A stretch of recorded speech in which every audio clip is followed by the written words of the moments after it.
My name is Gordon Fitzgerald, and I help people buy and refinance homes with mortgages. Today I'm with Rebecca, who bought and refinanced a home with me. Well, the first one was done in 2019, wasn't it? Yes. Okay. And then we did another refinance roughly around 2021. I still remember talking to you about them in Home Depot. But now when we closed in 2019, I spoke to your husband at first. We spoke a little bit before you and I spoke. Was how long ago did he and I first start talking to each other?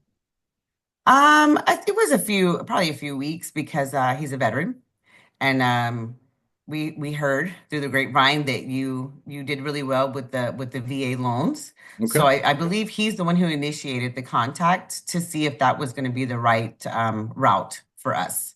I was gonna say, I remember almost a year between, not between when we talked, but about Yeah, a year between when we talked and when we finally closed the house. Was that right? that is correct because it took us quite some time to find a house. Well, the reason I ask that's one of the concerns I get from buyers is they don't really want to begin preparing early because they fear they're being pressured to buy right away. Do you feel that way? Not at all. Quite the opposite. I would prefer to know, I think like most people, if you think about it, I would rather know how much money I have to spend before I get to the store. Yeah. Yeah. You need to know your budget before you get in there. One of the reasons we've remained friends over the years is that you speak your mind and you think about things before you make the final decision. That's kind of what you said before. Mhm. Um, I feel that I can talk and ask honest feedback when I'm considering a change. A lot of the buyers watching this do so because they're looking for guidance. Do you have any advice for them when buying a home now, right now, based on what you had the first time you bought? Um, I would tell people honestly,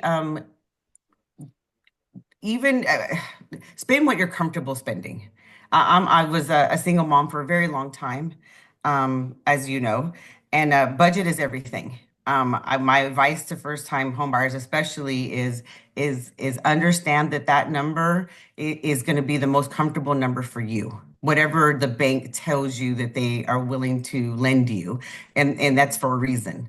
Um, I am now on house number four. So please don't ever think that when you buy a house, that's the end all tell all of your story.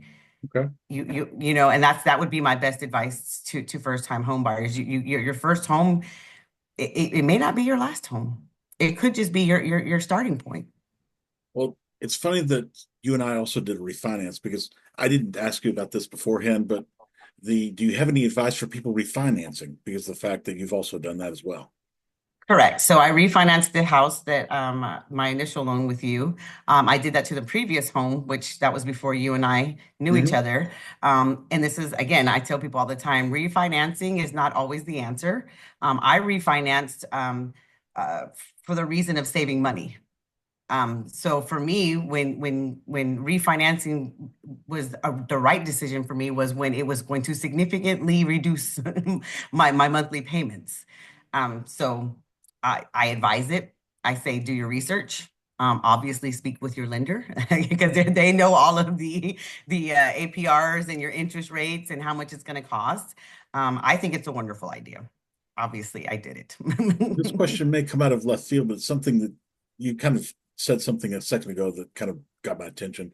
You said something about the fact that when you're buying a house, kind of staying to a budget. Did you ever feel when you were buying a house in the past that the realtor kind of pushed you to go higher, or that you saw something all of a sudden your eyes got bigger than your stomach?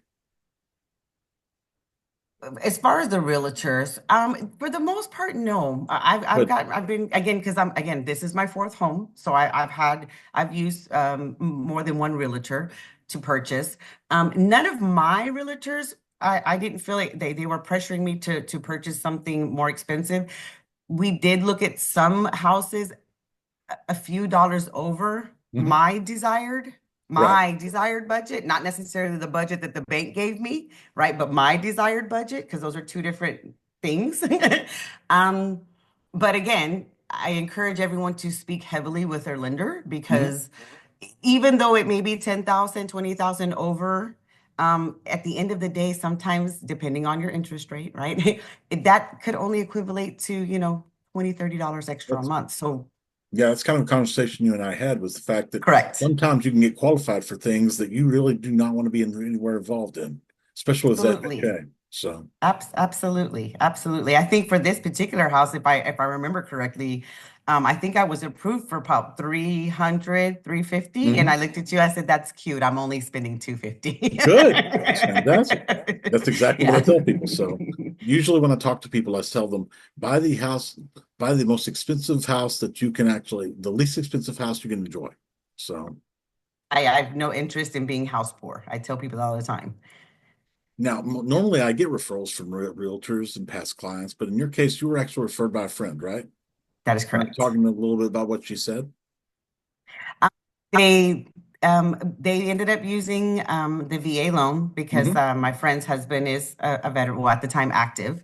Yeah. Um, So, because of my husband also being a veteran and me being new to the veteran wife game, Hmm. we'd only been married for just a few years at that point. I wasn't knowledgeable of what those benefits were, and that's why I reached out to you because Patty and Justin had huge success with you. They boosted on how much you took the time to explain what all of that jargon means. So I called you.